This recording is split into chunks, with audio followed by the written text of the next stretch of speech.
I haven't done one of these for a while. This is a retro running review. This is when I, Jimmy Watkins, former 800 metre runner for Great Britain and Wales, I listened to a very popular band for the first time in my life. This time it's the turn of Megadeth. We did a vote on what album I should start with, and so many of you suggested Rust in Peace. So that's what I'm going to do now. I'm going to run to it and listen to it for the first time. Let's get going. Okay then, here we go. I'm nervous. Let's get a good line. Let's start here. And the... Watchers on, the music's on and we're off. Come on, let's go, go, go, go, go, go. This is an amazing intro. It just keeps on going. You got a guitar rolling down a helter-skelter, deciding what key to land on. The drums come in like the kid with no fringe and dungarees who gives everybody carpet burns by the dodgems. Let's go this way. I didn't expect the vocals to be like that. He just sang the word Israel with about 10 syllables. We got a bit of a breather. Let's come back in. And it's really nasty this time. His voice seems to be coming from his belly now. Has this guy got two heads or something? Now we're going back up that helter-skelter with a mouth full of medium rare steak. This really is explosive blues dripping in blood. It's an action man wearing link rays, sunglasses. It makes me think that David and Goliath is really a story about two men fighting over the last hoodie at the merch table. Have you heard the guitars on this song? Hang on. That's the first song. That is the first song.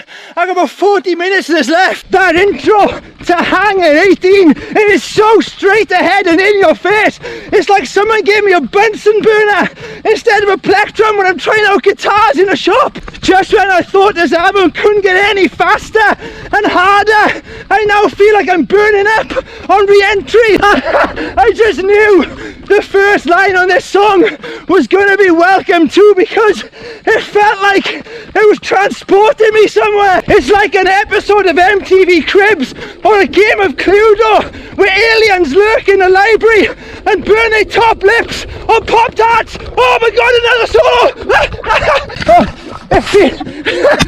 It feels like they've captured the infinite in a very confined space. I don't know how it's happening, but every guitar solo adds a very human emotion and feeling to this very hard to believe story we are hearing about Hangar 18. It's a place that either contains alien bodies or all the missing baggage from British Airways. I'm getting big Rocky Erickson vibes, but Rocky Erickson playing Guitar Hero at an open mic night deep inside the Hadron Collider. This album might be my new favourite training partner. The final couple of minutes of this song, there are so many guitar solos, right? But each guitar solo, it gives you this feeling of joy. It's like you're playing a game where you keep on walking into a room full of people, and every time you go there you got a different hat on, but people don't recognise you just because of the hat. That's what I feel like with these solos. Take No Prisoners introduces itself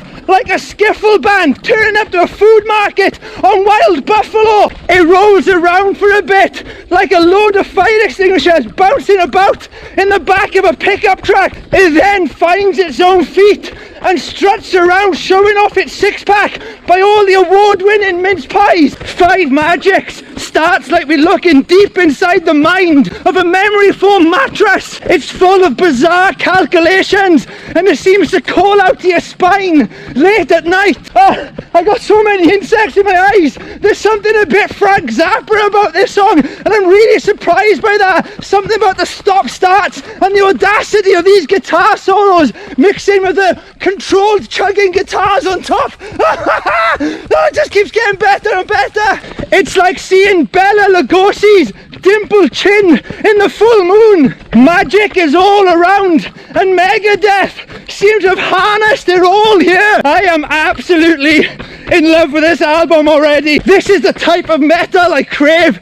It's lightning quick, but it's got a load of dirty blues about it. There are hints of 50s rock and roll in there. Lyrically, It's got this perfect blend of horror, humour and bravado. It's so good. It's already nestled itself comfortably in my mind, like a much-loved paperback will sit in the back pocket of my blue jeans. I master 5 magics, that's all well and good, but can you get the large Morrison salad inside a medium salad box and get it past the goblins at the checkout? That, my friend, is real magic. And I'm a master of it. This is more than metal for me. I've always seen this album lumped in with greatest metal albums of all time, but it's really rock and roll as well. I did not expect that. This isn't metal, this is art. It takes you to the world of Megadeth, which I am surprised to tell you is a very uplifting and enjoyable place to be. I think Lucretia is my favourite song so far. It's like the bass sound on Roundabout by Yes has appeared on an episode of Most Haunted. That's a very good question. Do bass guitars believe in ghosts? I'm gonna say it again. How have I not heard this album before? I feel like a matador who's capable of winning a London Marathon. Let's go! Let's go! I thought metal albums from the 90s were full of guitars that sounded like they'd been dragged out of Dracula's coffin. But the guitars here, they sound real. They sound like guitars you buy in a real shop. Dawn Patrol, oh my word. It's like being trapped inside a nuclear bunker with David Attenborough as he auditioned for the lead role in the new Joker movie. I'm on the last song now, and I have to say, this has been the most beautiful and uplifting album in the most surprising way. It's the fresh lettuce that grows in the gutter after a nuclear war. Oh, the sand is killing me. It's so concise and ruthless. It feels like a celebration of everything that terrifies you.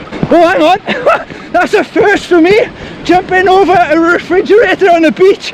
For me, this album feels like conquering a fear of flying and then realizing you had your own wings after all. I thought that was the end. There was a little bit of silence, but it's come back in with a mad flourish. I think this is the final push to the end. I'm done. I am done, and let me tell you, from this day forth, I am a Megadeth fan. Really surprised that the album didn't end with a guitar solo. It ended with a load of riffs, and that last song, the lyrics, the vocals, it was relentless. There was a lot of, I don't know, a lot of philosophy in there about how bring on the nuclear war, because once that happens, kind of like life will start anew. The nuclear warheads will rust in peace.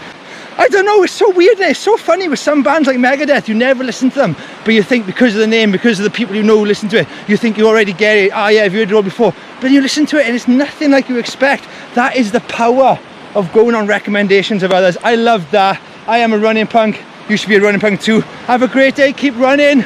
I don't know, just be excellent. Oh, that's quite Bill and Ted, isn't it? That's silly. That's a bit embarrassing. I'm signing off. Bye.